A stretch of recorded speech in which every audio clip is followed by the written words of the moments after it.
Présentation donc du diaporama sur l'organisation de l'encadrement dans le cadre d'un plan AMAVI, donc afflux massif de victimes au bloc opératoire.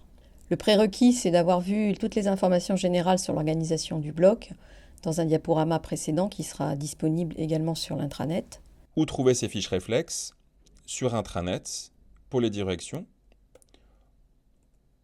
en cliquant sur l'onglet PHU12, bloc opératoire, puis ensuite dans Management des blocs opératoires, sur l'onglet Plan blanc CRBO.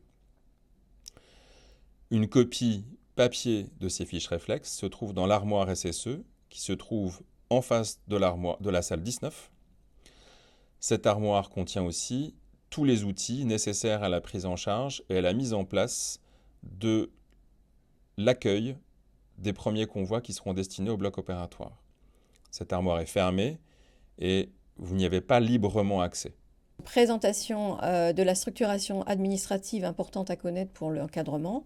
Tout d'abord, une cellule de crise opérationnelle du PHU 12 qui se situe en salle d'Hippocrate et qui est en lien direct avec la cellule de crise hospitalière et le médecin anesthésiste du bloc des urgences au niveau de la régulation du bloc. Ensuite, au sein du bloc, il y a plusieurs missions identifiées d'encadrement pour aider à la structuration du bloc opératoire en cas d'afflux massif de victimes.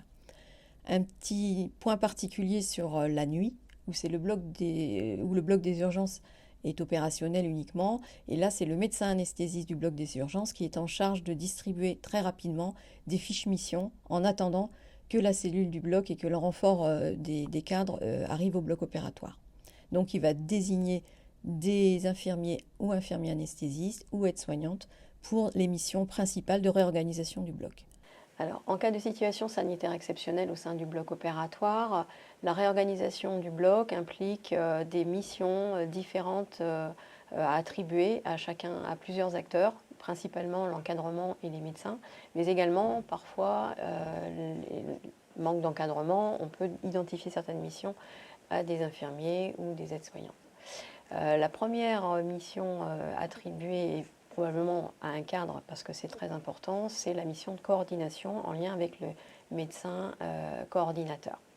Donc ce cadre coordinateur, identifié coordinateur, sa mission c'est de distribuer par ordre chronologique d'autres missions d'encadrement ou à un aide-soignant et de commencer à distribuer ces missions par ordre chronologique. Ensuite, c'est de préparer un post-admission en attendant le renfort de l'admissionniste, parce que cette partie admission est importante et pour le suivi du parcours patient. Il doit également transmettre au médecin régulateur toutes les informations transmises par les autres cadres, notamment sur les salles d'opération disponibles, les équipes disponibles ou pas, est-ce que tout est OK sur les autres missions distribuées. Ensuite, il transmet également, à l'inverse, les décisions reçues par les cellules opérationnelles de déprogrammation, d'arrivée de matériel ou de pharmacie ou de RH. Alors pour cela, il dispose d'une fiche réflexe qui s'appelle Mission du cadre coordonnateur cette fiche réflexe lui est distribuée dès l'appel du MAR des urgences. Et du coup, le cadre coordonnateur du bloc, c'est principalement le cadre de plateau. Il va chercher sa fiche mission dans le cadre dans le classeur de l'armoire SSE situé près de la salle 19. Toutes ces missions de coordination, d'encadrement ont une identification par une chasuble dédiée. Le cadre coordonnateur, du coup, récupère le DECT de plateau, le 82-153. Il distribue donc les fiches missions et il prépare le poste admissionniste. Le cadre identifié flux patient et avant tout de distribuer les missions des chocs SSPI accueil aux soignants afin d'aider à la réorganisation du bloc, d'évaluer avec les infirmiers de tableau le nombre et le numéro de salles disponibles dans l'heure qui suit, ainsi que d'arrêter le flux d'arrivée des patients. De transmettre au cadre coordinateur cette information qui devrait être transmise à la cellule opérationnelle toutes les heures. De faire vérifier ensuite et de transmettre si toutes les zones réorganisées au sein du bloc sont OK pour soit la zone de déchoc qui est réalisée, le FS mis en place, la salle d'accueil libérée, la SSPI des urgences également libérée. Il transmet ensuite les besoins complémentaires en brancard pour la SSPI. parce qu'on sait qu'il y aura des besoins complémentaires, même si on peut démarrer une prise en charge patient avec les brancards du bloc, ils ne seront pas en quantité suffisante pour la suite des événements. Il transmet à l'infirmier de tableau les informations concernant la déprogrammation et il suit avec le médecin de SSPI les capacités d'accueil ou de libération de cette salle de réveil. Là encore, pour pouvoir réaliser cette mission, il a une fiche identifiée flux patient plus détaillée et bien entendu, il va donc au bloc des urgences récupérer sa fiche mission et la chasuble associée pour laquelle il doit s'identifier. Et bien entendu, comme toutes les fiches mission, elle doit être absolument lue avant de débuter la mission. Une troisième mission d'encadrement est l'identifier RH. Cette mission est très importante parce qu'elle doit permettre de recenser et d'évaluer les besoins personnels paramédicaux nécessaires à la prise en charge des victimes, mais également de pouvoir prévoir des ressources pour des missions support comme les courses, la pharmacie, le matériel, le labo, le FS, et également un support référent RH pour la distribution des dossiers patients et par rapport à l'information des équipes constituées. Ensuite, donc, le cadre RH doit constituer les équipes chirurgicales et médicales paramédicales pour la prise en charge d'un patient. Pour cela, il doit transmettre l'enveloppe contenant les missions de l'équipe de manière à ce que les gens aient tout de suite leur fiche mission quand ils prennent en charge un patient en salle. Il collabore directement avec le MAR régulateur du bloc des urgences pour l'affectation en salle ou la disponibilité des équipes médicales et avec la cellule opérationnelle pour la demande des besoins RH complémentaires. Et bien entendu, il collabore avec le cadre renfort RH et logistique pour l'organisation des ressources humaines. Là encore, il a une fiche mission RH qui le reçoit dès l'appel du cadre plateau. Il s'identifie également par le numéro de chasuble et transmet son numéro de DECT au cadre coordinateur. Il prend les outils nécessaires à la mission qui sont présents dans une caisse du bureau de cadre et complémentaire à celle de mission qui est présente dans le classeur de la salle 19, enfin de l'armoire de la salle 19, il va en salle de staff. Le cadre identifié STER, là encore, il doit recenser et évaluer les dispositifs médicaux stériles nécessaires à la prise en charge des patients. Il est en charge de mettre en place un guichet unique de distribution et il organise la préparation des caddies d'urgence et des compositions. Il renforce la zone RH en zone de pré-désinfection si nécessaire et il collabore directement avec le cadre RH pour des besoins en ressources complémentaires. Et puis, il collabore directement avec l'USC en cas de besoin de matériel, notamment en journée.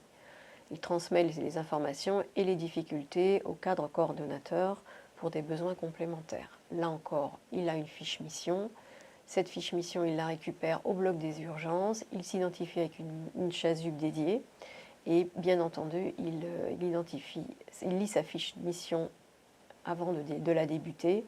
Et au niveau des RH, il doit avoir prioritairement 3 IDE, essentiellement dans un premier temps du bloc des urgences si possible.